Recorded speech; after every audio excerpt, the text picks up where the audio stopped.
Dobar dan, ovo je Otvorenog parlamenta, mesto gde uglavnom pričamo o onome što se dešava u parlamentu, a i onome što se dešava ispred. Danas će nam tema biti uglavnom ono što se dešava ispred parlamenta. I za početak ću da predstavim današnje goste, posebno mi je zadovoljstvo, sa nama je komunikolog Voja Žanetić, novinar Istinomera Dedejić i studentkinja Emilija Milenković. Dobrodošli. I kao što sam rekla, danas ćemo u stvari razgovarati o protestima. I zato ću da počnem, Emilija, od tebe. Ovo su verovatno prvi protesti na kojima ti stvarno i aktivno učestvuješ, jer to je neka tvoja generacija, ona koja se ne seća Srbije bez vlasti Aleksandra Vučića i Srpske napredne stranke. I kaži mi, pošto su ti ovo prvi protesti, da li je i tebi bilo logično da se krene ispred Skupštine? Jer ima tvoja generacija svest o tome što ste vi došli ispred Skupštine Srbije?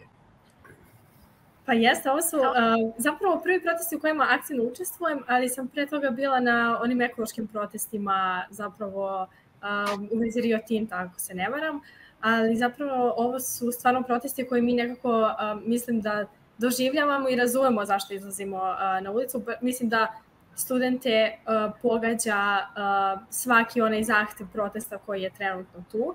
I iskreno meni jeste bilo logično da krenemo od Skupštine, zato što smo nekako možda i viđali stare slike i stare snimke ljudi koji su 90-ih protestovali ispred Skupštine i nama je bilo jasno, možda jasno nam je zašto se tu okupljamo iz te istorijske važnosti, ali sa druge strane mislim da su studenti i mladi ljudi negde jasno shvataju da sva promena treba da dođe iz Skupštine i meni je vrlo drago da zapravo ima toliko mladih ljudi, jer smo nekako ranije čuli gde su studenti, od studenta sve kreće, studenti su bili ti koji su uvek donosili neke promene i nekako drago mi je što smo mi ukapirali da je naš glas važan i presudan i zato mislim da i studenti treba da budu u načelu kolone kao što jeste u ovim protestima.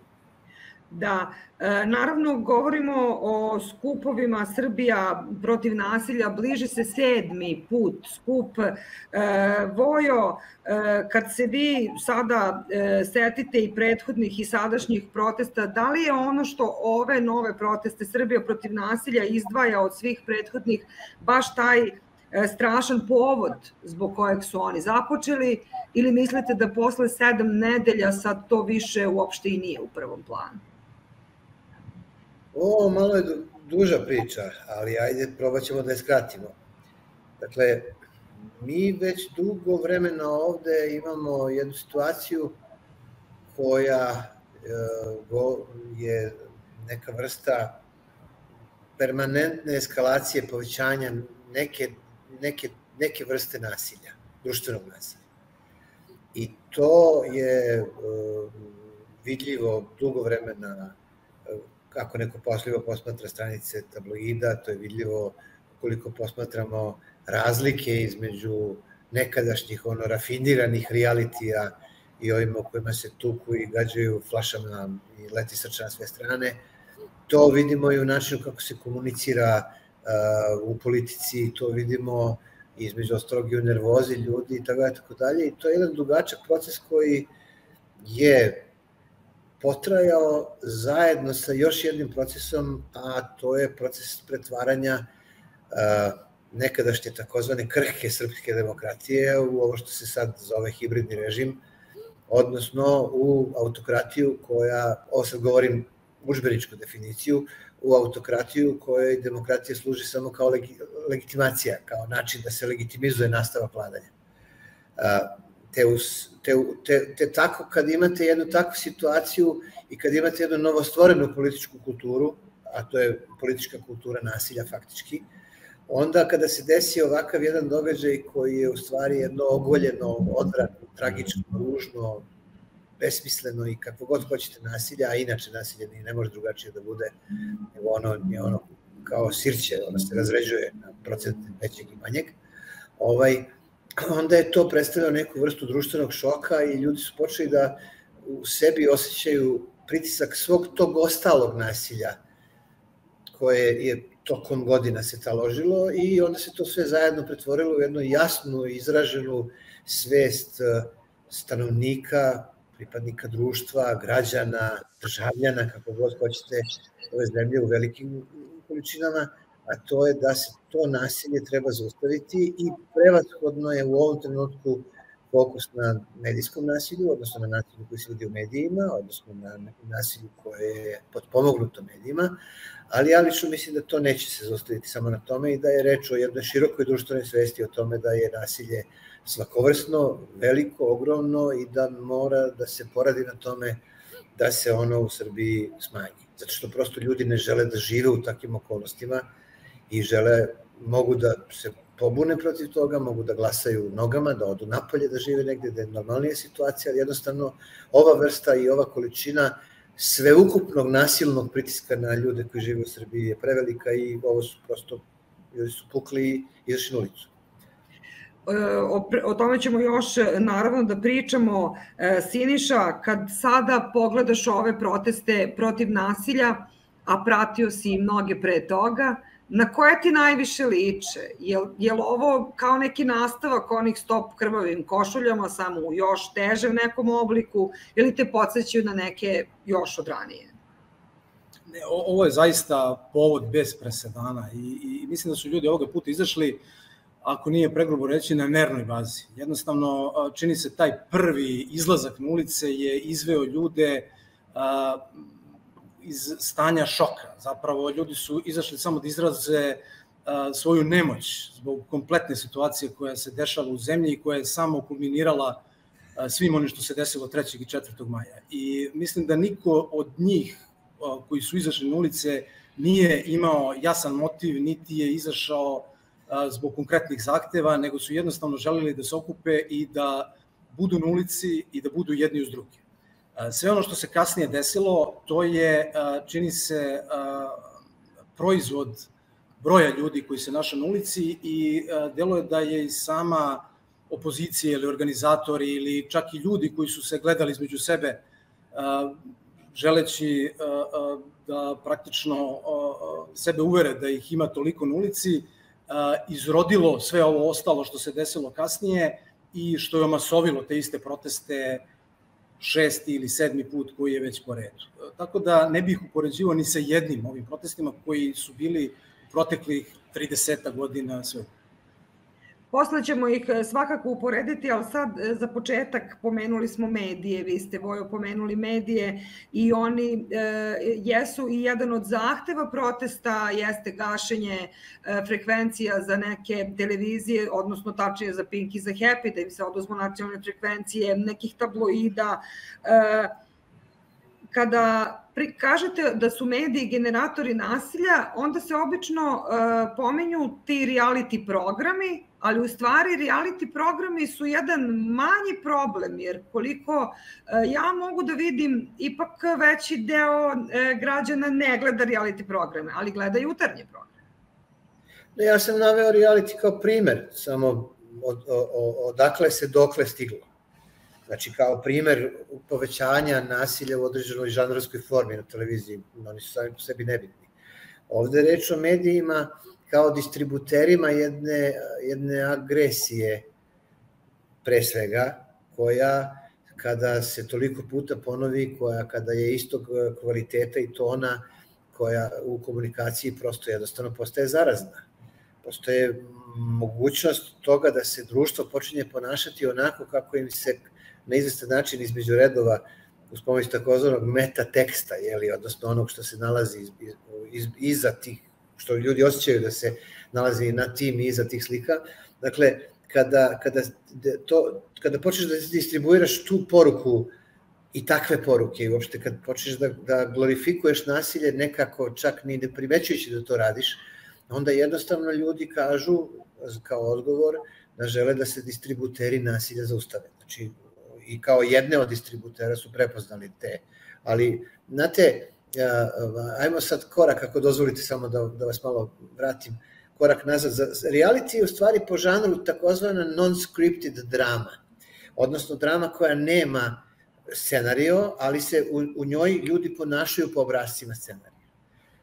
I mi sad možemo da taj metod toga neskriptovanog, nescenaristički obrađenog modela prebacimo i na ostale oblike komunikacije kojom smo mi okruženi, ti jutarnji programi, te neke aktuelnosti na televiziji koje se komentarišu ovako i onako i tako dalje.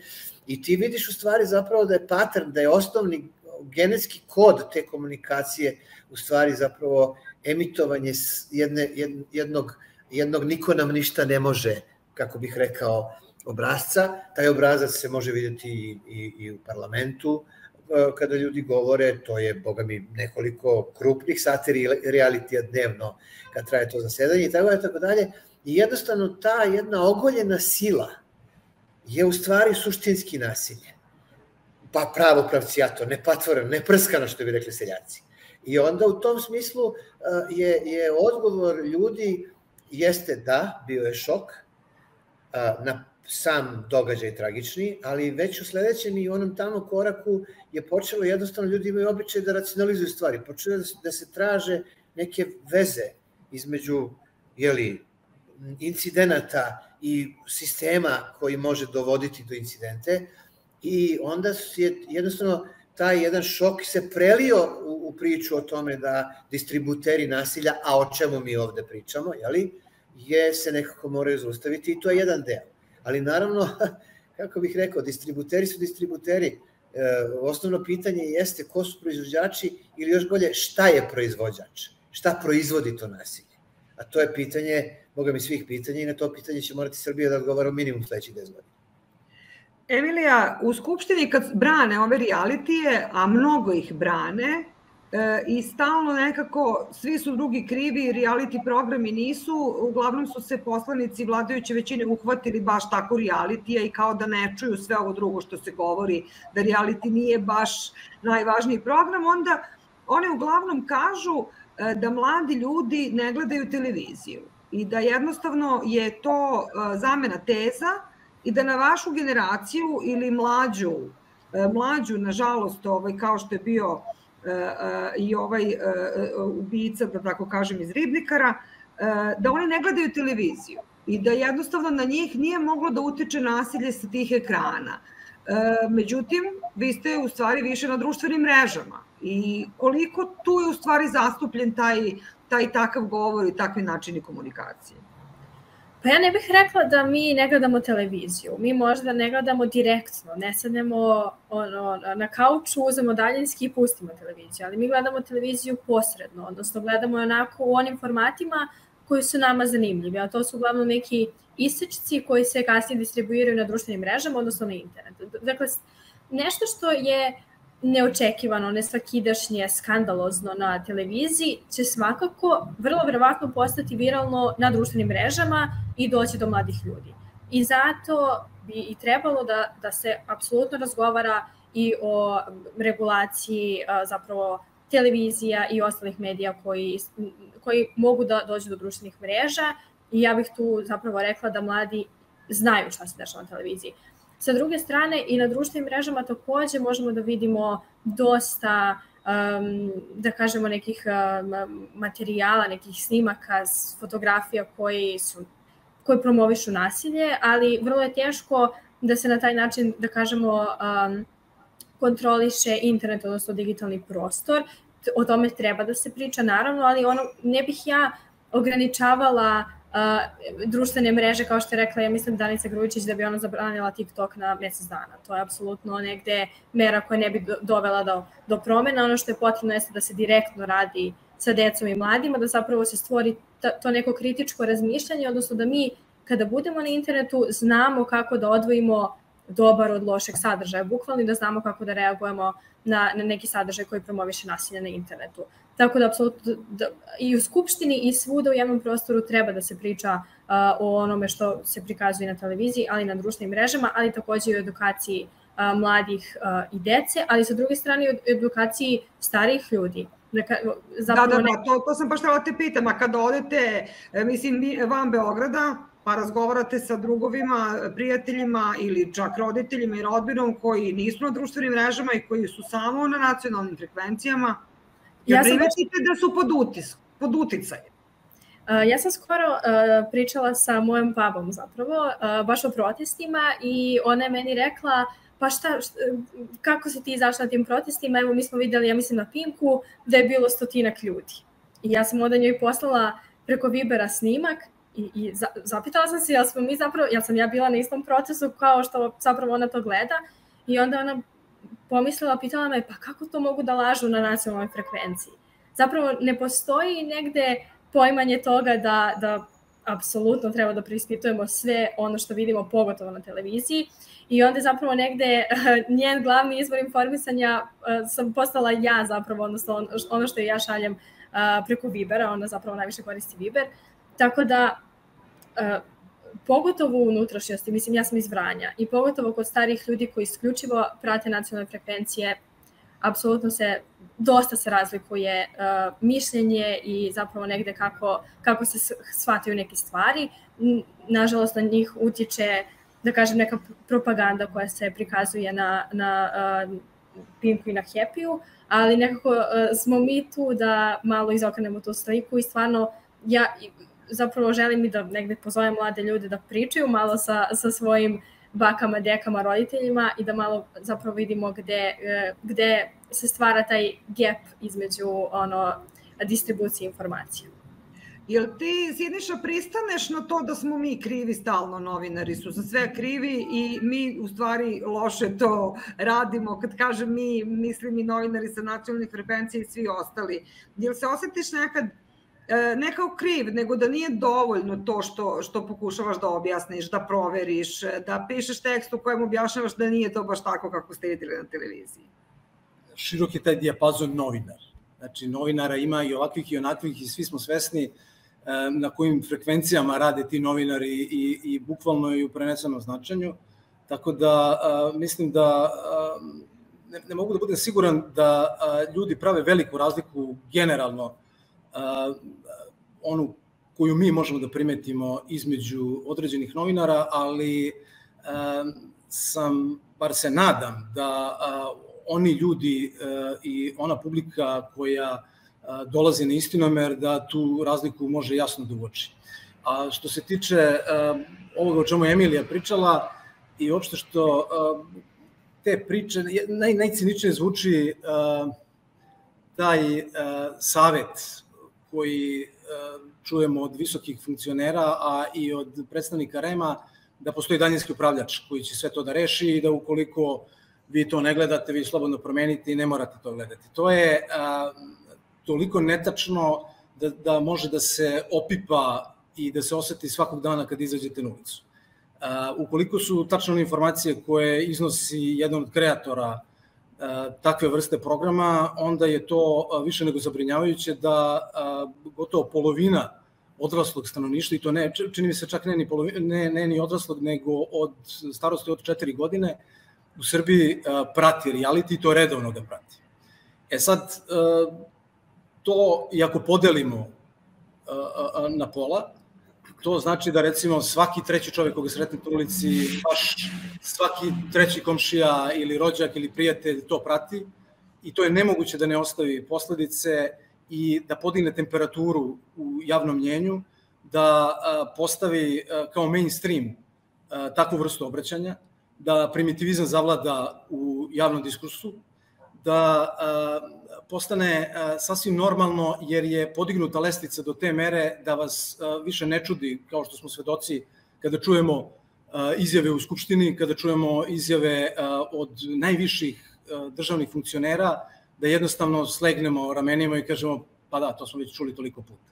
I negde se čini da oni koji izgovaraju takve stvari da se obraćaju određenoj publici i da oni znaju zašto to rade, a da ih za ostale to mnogo ne interesuje uticaj na druge i da će jednostavno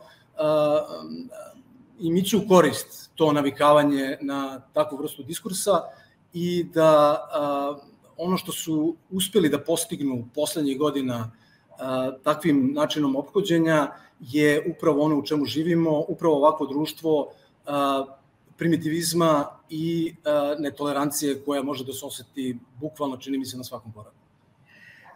Vojo, vi se sećate, ako sada se preskočimo ove demonstracije za vreme korone, jer su one isto bile specifične, prethodno smo imali krajem 2018. taj protest, jedan od 5 miliona koji je počeo kao stop krvavim košuljama.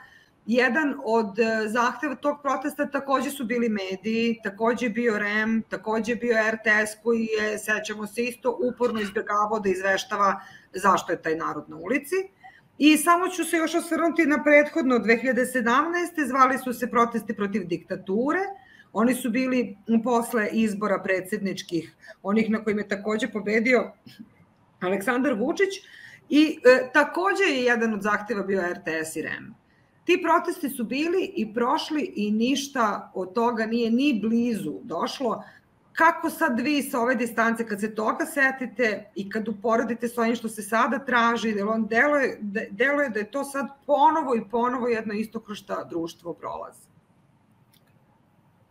Pa šta ja znam, ajde ako bi bio baš onako grub, onda bih rekao da je to gomila nekakvih niti kojima fali potka. Znači, da je to nešto što bi moglo biti tkanina samo kad bi ga neko istkao. Jer ovde je u stvari relativno jednostavna stvar. Znate, politika se sastoji od manje više 3 elementa. Jedan element je politička kultura, drugi element je politička komunikacija i treći element je politički sistem. Intervenisati na svakom od tih elemenata je stvar koja zahteva nekakav ideološki pristup tome, nekakav odnos prema tome, nekako stanovište, šta se želi promeniti, nekakav odnos prema sistemu, kao kakav je sistem koji mi želimo da menjamo, kakav je sistem koji mi želimo da gradimo, čak i lobiranje za taj sistem, ako ne može baš sve na ulici da se uradi, onda da vidimo kako to sve nešto može da se radi i tako dalje. Ja odavno smatram da je glavna problematika ovdašnjih protesta u tome što oni zapravo nemaju ni na što da se naslone. Sem na jednu dosta plitku političku ideju, ideološki plitku političku ideju, da će se stvar promeniti ukoliko, ne znam, samo će se promeniti ukoliko na RTS-u bude drugačiji urednik, urednica i ne znam, se bude vodila nekakva drugačija komunikacijska politika. To bi moglo, a opet ću biti oštar i govoriti o tome da zapravo možda čak ne postoji primedba na politički sistem. Znači, da u stvari zapravo je reč o tome da se ovde vodi rasprava dugogodišnja o tome da politički sistem ni ne treba da se menja, a ni politička kultura, nego samo treba se promeni ekipa koja to vodi. A znate, sad kad bi mi malo ušli i raščeprekali šta su sve osobine našeg političkog sistema, od toga da se ogromne količine para prelivaju sa jedne na drugu stranu, bez ikakve kontrole, evo slučaj PKB-a, 17.000 hektara koji su ovako otišli, kao da je kilo vuna u pitanju. Dakle, moguće je u stvari zapravo da mi na izvestan način imamo neku vrstu sukoba oko liderstva, ali ne i oko pitanja u kom sportu smo lideri. Pa onda svi nešto glavinjamo po nekim kupaćim gaćama i kostimima, a ispred nas je fudbalski teren. Mislim, hoću da kažem da to pitanje političkog sistema i pitanje političke kulture, pa čak i političke komunikacije, o čemu pričamo kad pričamo o medijima, a mediji su samo deo političke komunikacije, nisu sve, da to je jedan celoviti zahtev za promenama, treba iza toga da stoji, a to teško mogu da rade, ja ću opet biti grub, ljudi koji sami sebe zovu opozicijom.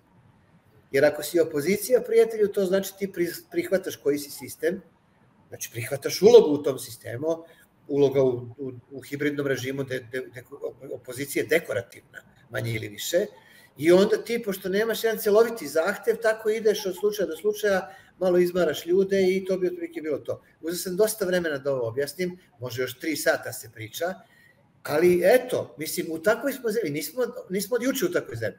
Mi u stvari zapravo 35 godina ili više vodimo ostavinsku raspravu u 8. sednici Saveza komunista Srbije. Da, 30 godina ili evo ako se samo na ovu poslednju sad vlast, mada princip je isti što kažete, ja ću Sinišu da pitam, jel se sećaš Siniša da je prvo jedan od zahteva osim RTS-a i REM-a bio da se doktorati Siniše Malog i Nebojše Stefanovića ponište, pa je od Malog poništen, pa je vraćen, Nebojše nikad nije diran.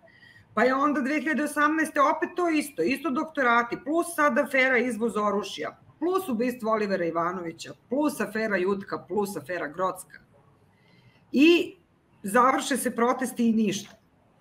Kako ti se sad čini spisak ovih zahteva? Kad se, bez želje da zvuči malodušno, ovo nije bilo davno, ovo je bilo 2018. godine. Pa i 2017. godine, ako se setimo, zahtevi su praktično negde pronađeni na Twitteru i bili su toliko megalomanski, toliki je spisak bio da niko nije uspio da ih pročita koliko ih je bilo u tom trenutku i naravno da su bili neostvarljivi, naravno da je protest na kraju posle određenog vremena se izduvao. Tako da čini se da vlast u ovom trenutku, osim što je po karakteru takva da ne može da prećuti ovakve proteste, po ko zna koji put kupuje vreme i čeka da se opet desi ono što se desilo svih ovih puta u proteklom periodu. Ono što mi zaboravljamo je da mi zapravo ovako masovne proteste imamo od 2016. godine pa nadalje. Evo da se podsjetimo, znači 2016. posle Savamale i koji je bio zaista prekretnica, čini se, ovoj državi, da se na takav način uzurpira država i ono što je uspelo u tom spinu vlasti, da su tada srušene samo 2-3 barake i nekoliko nelegalnih objekata, zapravo suština je da je toga dana bila suspendovana država u Savamali, da su neki ljudi uradili ono što praktično niko ne sme da uradi ukoliko policija je praktično asistirala u svim tim stvarima. Od tih protesta 2017. su krenuli protesti protiv diktature koji su takođe bili iznenadni i desilo se da su opet bili na drugi način na nervnoj bazi jer su u tom trenutku studenti koji su sve vreme bili kritikovani kako se ne uključuju u proteste, izašli na ulicu i to je ono što zapamtio sam kada je Voja jednom izjavio da je to zapravo sukob između analogne i digitalne Srbije i čini mi se da je digitalna Srbija u tom trenutku izašla na ulice boreći se protiv analogne jer nisu mogli da veruju da na takvim izborima može da pobedi neko ko ima čitav bagaž afera koje bi svaka ponaosob u iole demokratskom sistemu bila razlog za smenu ili za pad takve vlasti. Pa je 2018. naravno slučaj napada na Borka Stefanovića izveo ljude na ulicu i tada su ljudi na taj prvi protest izašli prilično bez, ne mogu da kažem bojažljivo, ali bez nekih velikih očekivanja i tada je bilo po društvenim mrežama zašto treba izaći, zašto ne izaći, zašto šetati s ovim ili sa onim.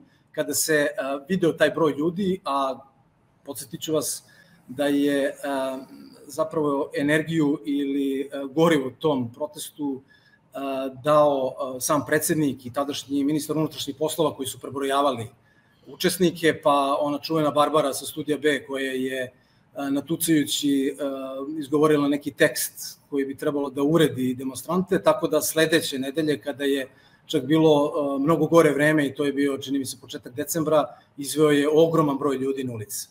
I sve se nastavljalo do 13. aprila kada je održan neki miting i tada nekako delovalo je da i opozicija sama nije više znala šta će sa tim protestima. Pozvala je Srbiju na završni miting da bi ih nekako izmorila tim govorima koji su trajali u beskraj, povela u šetnju i onda nakon svega ponudila novu seriju govora i sve se završilo zviždanjem Borisu Tadiću i taj protest je završen.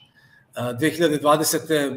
su izbili protesti zbog pokušaja zatvaranja građana nakon održanih izbora u kojima je korona bila zaustavljena i u kojima su brojevi govorili da praktično jednocifren ili dvocifren broj ljudi oboljeva, da bi se rapidno taj broj podigao odmah nakon izbora. Već sutra dan je jedan članova kriznog štaba upozorio ljude da ne izlaze na ulicu i da se čuvaju od korone, dok prethodnih nedelju dana ili 2 nedelje su mnogi članovi kriznog štaba bili na godišnjem odmoru. Tako da ne zaboravimo, 2021. su bili ekološki protesti koji su kulminirali krajem te godine onim blokiranjem Gazele. Veliki zaista broj ljudi je bio na ta dva protesta. Ekološki protesti su se preneli u 2022. da bi se došlo sada u 2023. godinu sa ovolikim brojem, zaista impozantnim, kako to kaže premijerka, brojem ljudi na ulici. Ja bih samo hteo da dodam jednu stvar, izvinite, molim vas. Izvolite, baš sam sad vas htela i da pitam. Postoji opasnost da ćemo mi sada ovde da, vi ste upotrebili izraz malodušnost malo pre kad ste razgovarali s nama, i postoji mogućnost da će ti protesti da kao, mi za njih kažemo bili, pa propali, pa da se mi razumemo jednu stvar. Protesti sami po sebi, oni nisu nezadovoljstvometar, zato što ljudi su nezadovoljni kad su kod kuće. Oni nisu podrškometar.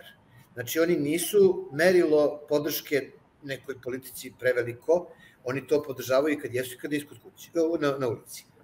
Oni takođe nisu vlastopadometar, pa da mi sad merimo koliko ljudi na ulici, pa će na osnovu toga da izađe, da padne vlast. Jer kad Bože ima neki cajger tamo u predsjedništvu Srbije i kad on pređe preko 150.000 kaže, pa dobro, ja idem kući polako, zvonilo mi je. Znači, prosto to ne funkcioniše tako. Protesti, to sad pričam svim, sebi pre svega da bih ja ovo zapamtio, protesti služe da izraze jedno stanje duha u nekog sveta i emocija, naravno, jer su oni reaktivni između ostalog, ali oni uvek iza sebe ostavljaju neku tekovinu. Uvek iza sebe ostavljaju neku tekovinu. I tenkovinu, 9. marta 1992. 3. godine su tenkovi izašli na ulici, pa to onda bila tenkovina. Ovog puta se ovi protesti razlikuju po tome što je ta tekovina ideološki stamena. Ona je kao mermer jaka. Ljudi su izašli napolje i rekli su mi više mi ne smatramo trpeljivim ovu količinu nasilja na medijima, mi ne smatramo trpeljivim ovu vrstu nekulturnog i primitivnog ponašanja i tako dalje i tako dalje. Oni su svoju volju izrazili onako baš. I oni će s tom voljom otići kući. I pojavit će se ponovo s tom voljom na izborima, na nekim drugim protestima ili pobunama i tako dalje i tako dalje. Znači, mi smo ovoga puta 2023. godine dobili proteste koji su unapređeni u odnosu na ostale. Kad uzmete 1 od 5 miliona, vi ne možete se setiti što su ljudi onoliko šetali, mislim, u smislu mi malo stariji se ili ne možemo. Ali sad u ovoj situaciji je to moguće i reč malodušnost. Nema razloga da upotrebljavamo, reč depresija nema razloga da upotrebljavamo. Ovo je posle maja i juna 2023. godine Srbija više nije ista zemlja. Njeni stanovnici su bitno promenili svoju političku kulturu. Bitno.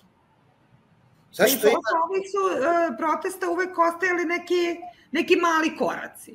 Nije bilo samo... Ovog puta je reč o nečemu velikom.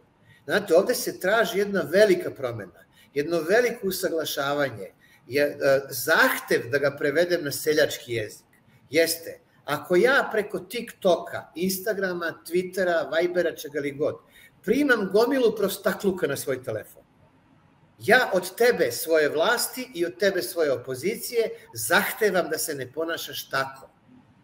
Jer ja tebe nisam birao jednom u 4 godine da bi ti meni ličio na onog čoveka iz američkog wrestlinga. Ne može. Tačka. To kako su se danas ponašali u Skupštini i kakav je tu govor danas upotrebljen, ja malo pre dok smo pričali pred emisiju kažem svaki put kad pomislim da je dotaknuto dno i da ne može ispod tog dna, oni me razuvere u Skupštini opet sledeći put da može. To je samo zbog toga što oni ne razumeju ni duh ovog vremena, ni duh poruke koju su dobili. Znate, u Srbiji se poruka kaže ispred Skupštine Republike Srbije na Velikom trgu, ona se tu kaže glasno, ona se šapuće u Palankama, a pogledima prenosi u selima. Poruka je preneta. Srbija više nije ista zemlja. Ko ne bude to umeo da razume, taj će odatle leteti samo s vlasti, leteti iz opozicije, leteti svejedno je. Samo je pitanje koji će to metod letenja biti ili lansiranja. Ovo više nije isto. Još jedno pitanje, sad kad smo već tu sad kod toga. Najavljuju se te blokade puteva, blokade mostova, blokade ulica. I kad god se to pomene, onda je vlast, tu ima milion reakcija, odmah se još više dignu tenzije, odmah je to sve. Da li je sada u ovim skupovima protiv nasilja, Srbija protiv nasilja, da li mislite da je to dobar put? Ta pretnja blokadom, jer pomenjali smo ekološke proteste i oni su u stvari isto iznedrili jednu tu ideju, Gazela je jedina institucija koja radi. Znate kako je, ja sam u godinama kad do Gazele više ne mogu da dođem peške. Molim vas, pitajte Emiliju nešto o tome.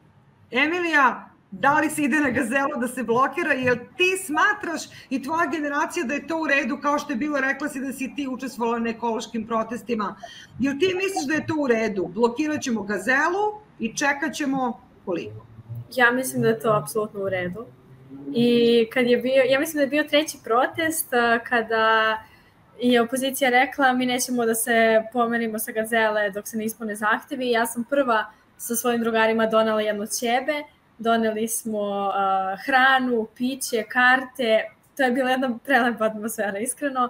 I ja sam za blokiranje Gazele. Naravno, ne po cenu da mi sad zaustavimo apsolutno sve. Naravno da ćemo mi da propustimo, ne znam, hitnu pomoć i da možemo nekako da funkcionišemo, ali ja mislim da se tako najbolje šalje neka poruka. Mislim, ako pogledamo proteste u Francuskoj, način na koji oni protestuju mnogo radikalnije nego kod nas, to ja mislim da ima apsolutno mnogo veći uticaj i može da bude uspešnije. Naravno, sve dok su protesti mirni, nenasilni, dok nema nekih sukoba, fizičkih, kako god, ja mislim da je apsolutno u redu da se koristi, da kažem, takav način. Mislim, jedan kolega mi je rekao, koji je malo stariji, ja razumem zašto vi mladi želite da blokirate Gazelu, mi stariji možda to ne bismo uradili, ali kako bih vam rekla, mislim da malo možda već ljudi postaju nestrpljivi i da možda žele nešto da promene, da to nije obična šetnja. Mislim, obična šetnja, ta šetnja ima izuzetno veliki značaj, ali mislim da svakako, i ne samo Gazela, ali mislim da treba malo da priđemo i drugim institucijama. Mislim da treba da malo i budemo ispred REM-a. Bili smo ispred RTS-a, to je poslalo izuzetno važnu poruku i znamo da je tada RTS izveštavao. Ja sam da izveštavao sa svoje terase, ali smo imali neko izveštavanje. Tako da mislim da treba da se okrenemo i drugim institucijama, ali svakako Gazela je po meni skroz ok opcija. A jel očekuješ nešto konkretno od Skupštine dok je još u ovom sastavu? Šta ti misliš onako, šta bi tebe zadovoljilo kao sada skupštinska sednica dalje traje? Kažem, je strašno lošoj atmosferi i ne čini se kao da će bilo koji zahtev protesta biti prihvaćen ni u Skupštini ni bilo gde drugde. Šta bi tebi bilo neki pozitivan signal kad o Skupštini pričamo? Ja ću samo da kažem da je jedna od poruka sa protesta, odnosno ono što su ljudi uzvikivali, bilo daćeš Gašića. I to je bilo meni izuzetno interesantno i ja baš očekujem od Skupštine da ja stvarno verujem, mislim, možda sam, rekla bi ljudi mlada i naivna, ali ja stvarno verujem da ovi zahtevi moraju da se ispune. I ja verujem da će ljudi biti na ulicama, bar studenti, da će oni biti na ulicama dok se zahtevi ne ispune. I to očekujem i u Skupštini. Ne samo dijalog o protestima generalno i o društvenim problemima, o zapravo uzrocima protesta, ali i o direktnim zahtevima. I mi raspravljamo u Skupštini, zapravo opozicija negde i ima dijalog, to je postavlja na dnevni red teme koje se tiču zahteva protesta. Ja mislim da ono što bih odmah trebalo da se ispuni jeste upravo ostavka ministra policije Bratislava Gašića i direktora BIA i to što pre. Tako da verujem da će se dijalog pokrenuti o tome u Skupštini i da će se to ispuniti, ako ne u skorijem periodu, ali ako mi ostanemo na ulici, definitivno. Takođe, REM, još jedan vrlo bitan zahtev, možda je to negde, da kažem, i ostvarljiviji zahtev od ostavki, tako da generalno, ako mi budemo istrajni ispred Skupštine, mislim da će i opozicija biti istrajna u Skupštini. Vojo, Siniša nam je nestao negde, pa moram vas, sad da bi vi ostali. Jel ti neki naredni izbori, bez obzira šta mi sada pričali, to je u stvari neki sledeći korak koji čekamo sa protestom ili bez njega? Očekujemo li na nekim sledećim izborima u stvari neke promene ili očekujete da sada ipak neki zahtevi budu ispunjeni pre izbora?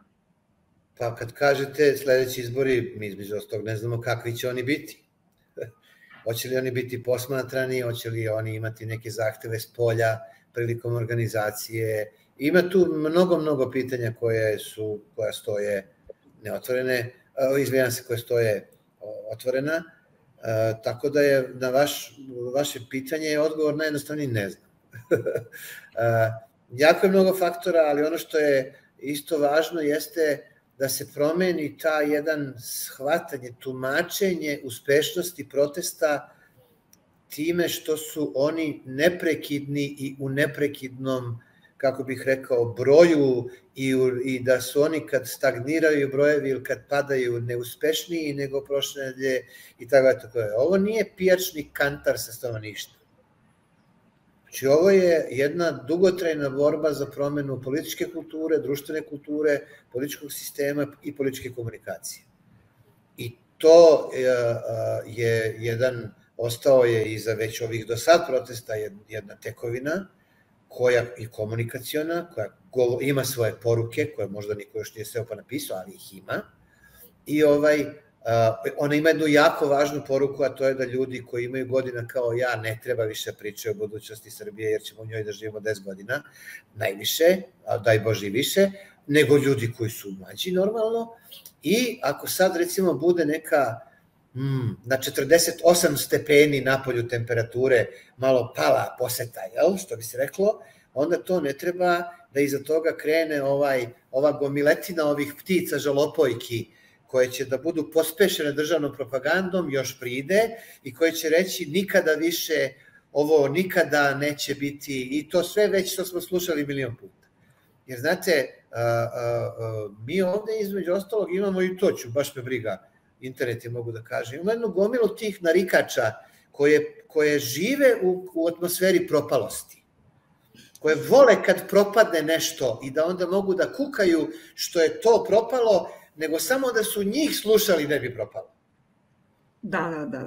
I to će sad da bude, isto će i to da bude. Znači, svaki artikulisani građanski zahtev ima dve vrste neprijatelja. Jedni su neprijatelji ovi što drže do toga da budu na vlasti, a drugi su ovi zanimljivi ljudi koji drže do toga da već to ako treba budu u opoziciji. I koji ne učestvuju stvari u političkoj borbi, nego tako kibicuju. Ko partija šaha na Kalemegdanu. I dakle, najvažniji zadatak protesta jeste da se kibicerima zapuši ovoliko velika traka preko usta, da ćute i da puste da se društveni protest organizuje kako on misli i kakva je njegova energija i da se društveni protest nastavi, da se elaboracija iznetog u maju i junu takođe nastavi i da ovo postane jedna permanentna bitka za unapređenje društva i politike i sistema, a ne jedna jednonoćna bitka za pokušaj revolucije. Pa sad ako Bože ima nešto zanimljivo na televiziji, onda možda ćemo odložiti za sledeću nedelju. To ne biva. I to prosto tako se ne igra. Da, i Siniša, za kraj, malo pre smo isto pomenjali ta prebrojavanja, vole ljudi da se prebrojavaju, pa svaki dan posle protesta imamo obavezno i po televizijama gostuju i načini kako smo se prebrojali i koliko je koga bilo. Nisu najuspešniji protesti uvek zavisili samo od broja.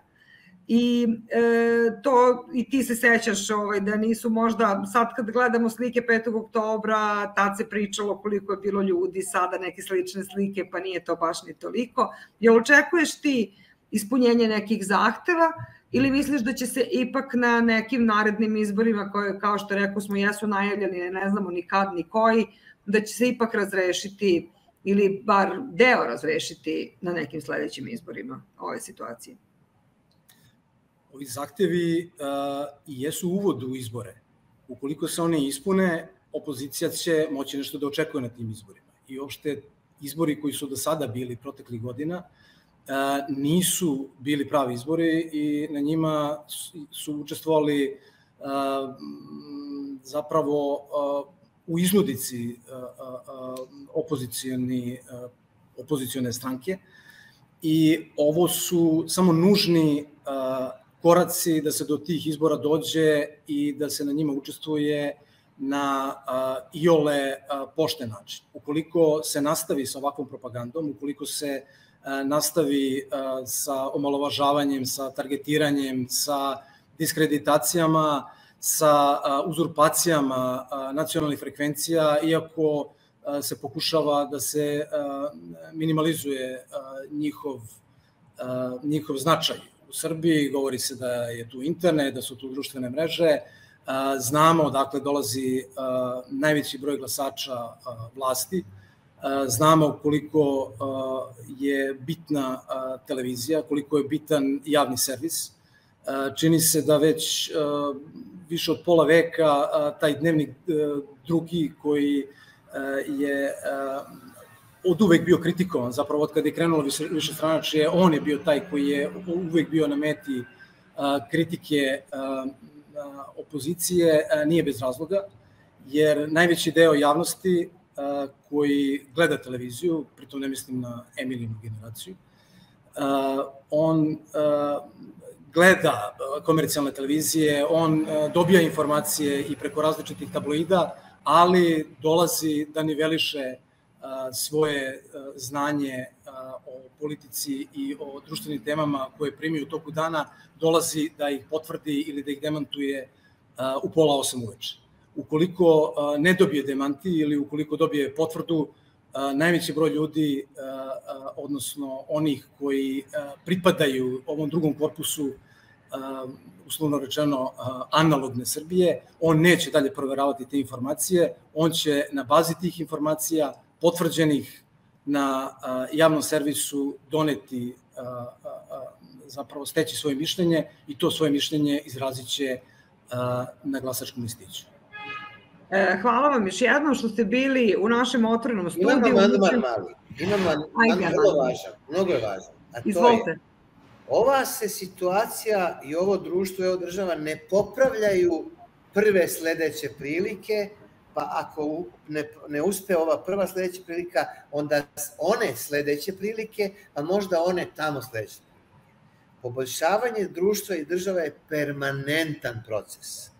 On se možda nikada neće završiti uspešno, ali on se uvek mora pokušavati. I onog momenta kad to politička javnost i društvena javnost u Srbiji bude razumela u punom smislu te reči, a ne kukala ili urlikala od sreće od prilike do prilike, tada će obe Srbije, i digitalna i analogna, moći napredovati. Sada ne napreduje ni jedna. Hvala vam. Hvala vam i mi ćemo nastaviti da pokušavamo i da pratimo šta se radi u Skupštini i ispred Skupštine i oko Skupštine i da bar malo pomognemo u tim promenama i tim koracima napred. Hvala još jednom što ste bili gosti Otvorenog studija, Otvorenog parlamenta. Prijatno.